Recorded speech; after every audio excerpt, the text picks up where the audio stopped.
What up, guys? Welcome to your 160th Android tutorial for the new Boston. What we're going to do in this tutorial, we're basically going to create a widget, as you see here.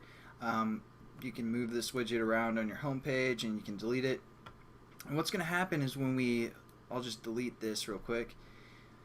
We're going to use a method when it deletes, displays a toast. For the most part, this widget is pointless, but you can just add a widget by holding down on your main screen, and it pulls this up here, and we can pick like pointless widget, which is the one I created just to get reference. And then right when we create a widget, it opens an activity that is basically going to be our configuration. So we can type something and hit OK. It sends that result, and this first text view is going to be whatever that result is. And then our button is going to be our button's going to open up an activity or some sort, maybe open up the new Boston splash screen, get our activity going that way.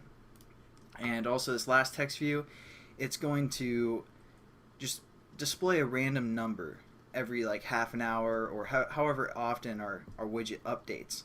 So as for now, we just created it and it's not displaying a number, and we might actually disable this button and wait for half an hour as well, something like that.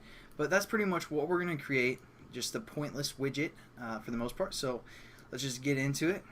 The first thing that we're going to do is just set up our classes so you guys can keep them open for the next few tutorials if you choose. So what we're going to do is we're going to set up two classes, one to basically be our widget and handle all of the widget activities and methods and all that stuff. And then we're going to create a new class that's going to be popped up when we first create our widget on the person's device, so we can do some sort of configuration. The first class, we're going to call it pointless widget because it's pretty much pointless, but whatever. So we have that class created. We also need to create one new class to be our configuration, so we're going to say widget config, something like that. And those are going to be our two classes that we're going to work with. Now we have to define these classes in the manifest, and it's going to be a little bit different than what we have done previously. Not much different, but a little bit. So within our manifest here, within the application brackets, we need to set up both those classes. One is going to be a receiver, which is our widget, because basically it's a broadcast receiver that's going to receive updates, whenever we tell it to update and all that good stuff. So basically our widget class is going to be that receiver, and our other class is actually going to be an activity, but we need to configure it so right when our application starts, it's going to open up that activity. So again, the first one we need to create is a receiver, which is different because before we worked with activities. And again, we just need to call the name, so we're going to say Android name is equal to, and then dot pointless class or pointless widget. And we also, if you choose to give it a label, we're just going to copy the label from all of our other classes and paste it. And there we go. We're going to open up some space for this receiver, and we're going to add an intent filter. And basically we're just going to give that some space as well. And what we're going to do within this intent filter is set up an action name. There's a few different names that there's a few different action names that we can refer to when making a widget. But this one's going to be our update. It's basically going to only be called when our widget updates. So we're just going to say Android.appWidget.action. And all uppercase appWidget underscore update. And then we're just going to close off our action name.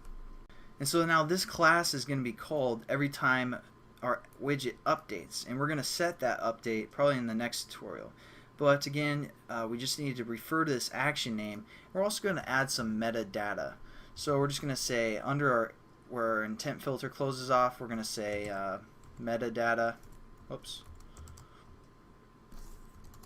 And we're going to give this a name. Android name is equal to Android.appWidget, again, dot provider. And we're also going to relate some information about the resource, which we'll get into later. I just want to make sure we have everything defined before we get into it, and we can kind of review this later. So our resource is going to be equal to, again, whatever we set up the resource as, but we're going to say at XML / widget stuff, or whatever you guys want to call that. Those other things had to be, spelled verbatim, but this one is a class, or this is going to be an XML file that we're going to create called widget stuff, so we got to remember to do that. And then just / close off our metadata.